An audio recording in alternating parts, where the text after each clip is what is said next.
Ketika sampai pada pintu gerbang pernikahan, maka orang tua akan berkata, tanggung jawab saya sudah selesai.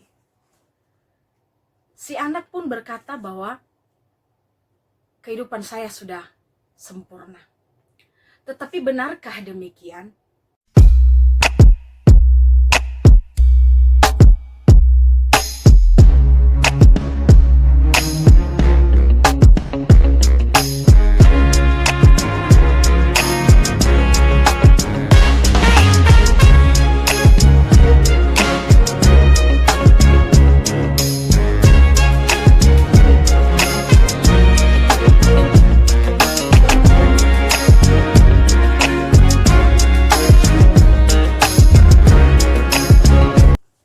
Hai, shalom saudaraku. Apa kabarnya? Saya berharap kita tetap dalam sukacita Tuhan, sukacita surgawi.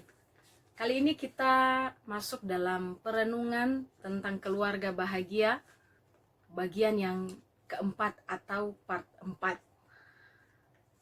Berbicara tentang pernikahan, tentu itu menjadi kerinduan dari orang tua untuk anak-anaknya, dan juga menjadi harapan seorang insan yang beranjak menjadi pribadi yang dewasa, entah itu laki-laki atau perempuan. Ketika sampai pada pintu gerbang pernikahan, maka orang tua akan berkata, tanggung jawab saya sudah selesai. Si anak pun berkata bahwa kehidupan saya sudah sempurna. Tetapi benarkah demikian? Tidak. Pernikahan adalah pintu gerbang dari seorang insan yang bersatu dengan pasangannya, bersama-sama menjalani proses dalam pernikahan itu. Sebelum kita sampai dalam perenungan selanjutnya, saya ajak kita semua untuk berdoa. Engkau Bapa, Engkau Sang Pemilik kehidupan kami.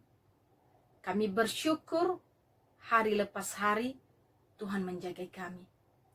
Tuhan, saat ini kami kembali mau merenungkan firman-Mu tentang membangun keluarga bahagia. Kami memasuki bagian yang keempat.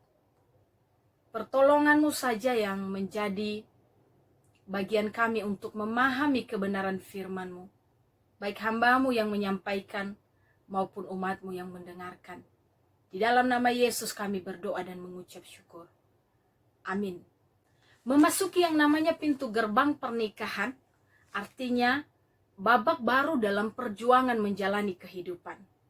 Bahkan seorang Salomo, yang notabene adalah raja di negeri adidaya di zamannya, seseorang yang mempunyai hikmat melebihi siapapun yang pernah ada di bumi ini, pun menyadari bahwa segala sesuatu yang ia punyai itu berasal dari Tuhan.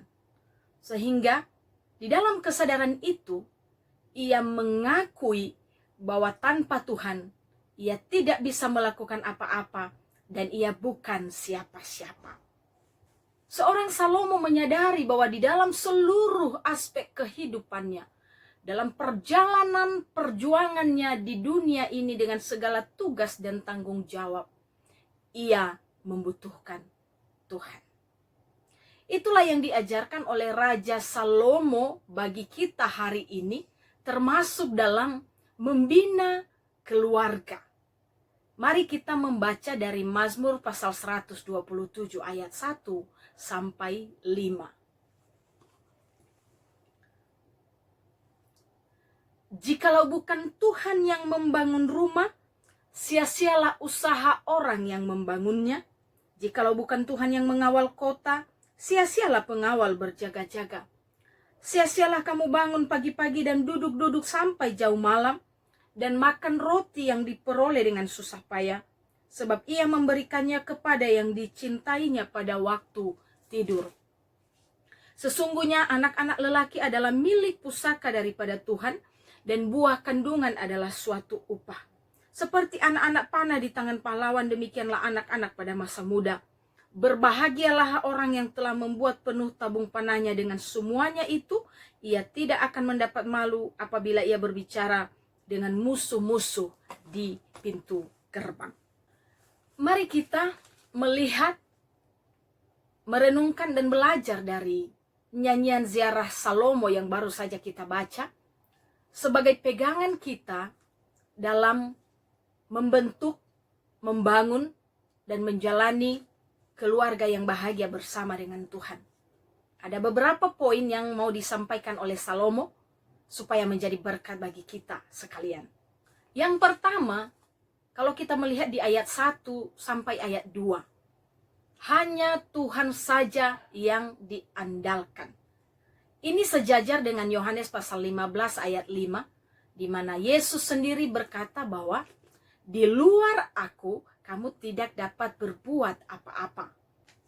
Semua akan sia-sia jika Tuhan Yesus tidak berperan, termasuk di dalam rumah tangga kita. Jika Tuhan tidak campur tangan dalam seluruh program dan rencana-rencana yang kita buat untuk rumah tangga kita, pekerjaan, dan apapun yang kita usahakan. Kalau kita membaca Yeremia pasal 17 ayat 7 sampai 8, demikian. Diberkatilah orang yang mengandalkan Tuhan, yang menaruh harapannya pada Tuhan. Ia akan seperti pohon yang ditanam di tepi air, yang merambatkan akar-akarnya ke tepi batang air, dan yang tidak mengalami datangnya panas terik, yang daunnya tetap hijau, yang tidak khawatir dalam tahun kering, dan yang tidak berhenti menghasilkan buah. Itulah yang ingin disampaikan Salomo kepada kita, dan itu juga yang menjadi pengalamannya dalam perjalanan kehidupannya, termasuk memimpin bangsa Israel. Hendaknya ini juga menjadi pegangan kita yang paling utama untuk mengandalkan Tuhan dan untuk menjadikan Tuhan sebagai yang terutama di dalam kehidupan keluarga kita, bahwa ia adalah kepala, bahwa ia adalah pimpinan, bahwa ialah yang selalu kita andalkan.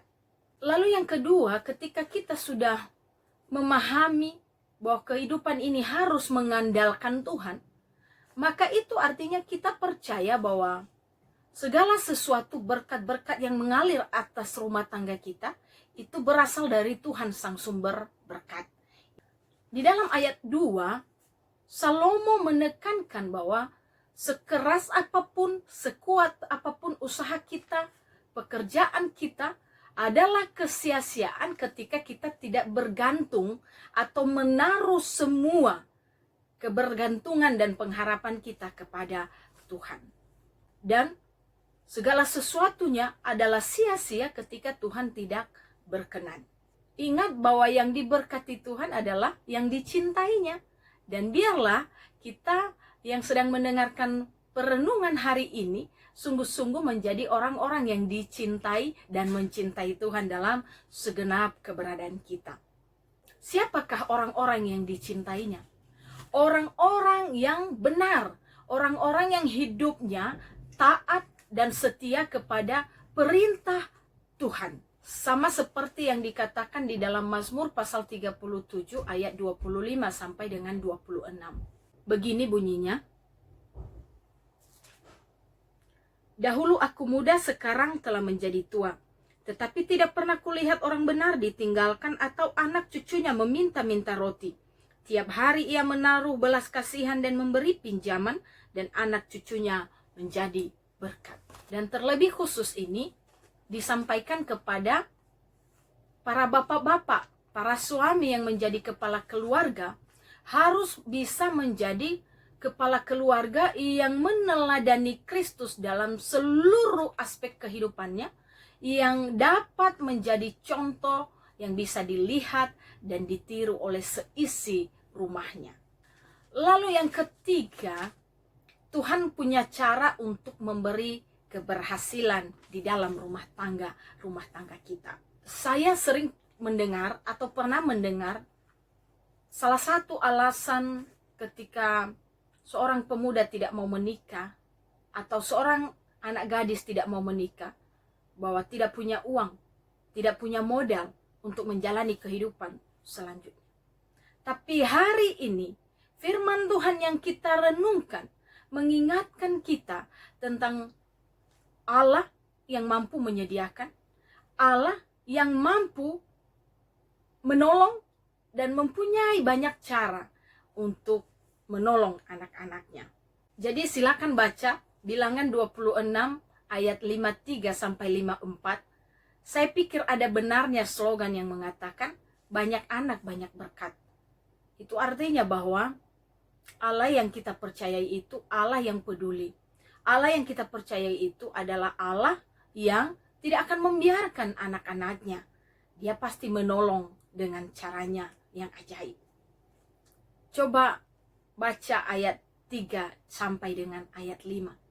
Di mana firman Tuhan hari ini berbicara tentang keluarga. Firman Tuhan hari ini menegaskan bahwa Allah pasti akan memberikan berkat.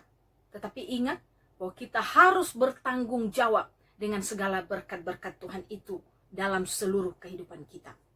Dan percaya apa yang dikatakannya di dalam Ulangan pasal 28 ayat 13. Aku akan mengangkat engkau menjadi kepala dan bukan ekor. Bagian ini sejajar dengan ayat 5b.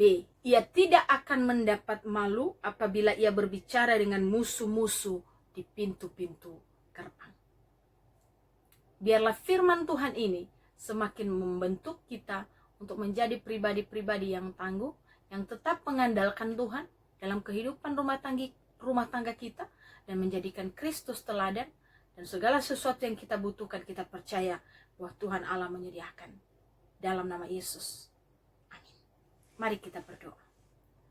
Bapa di surga, terima kasih untuk hari ini yang Kau berikan bagi kami. Terima kasih untuk kebenaran firman-Mu.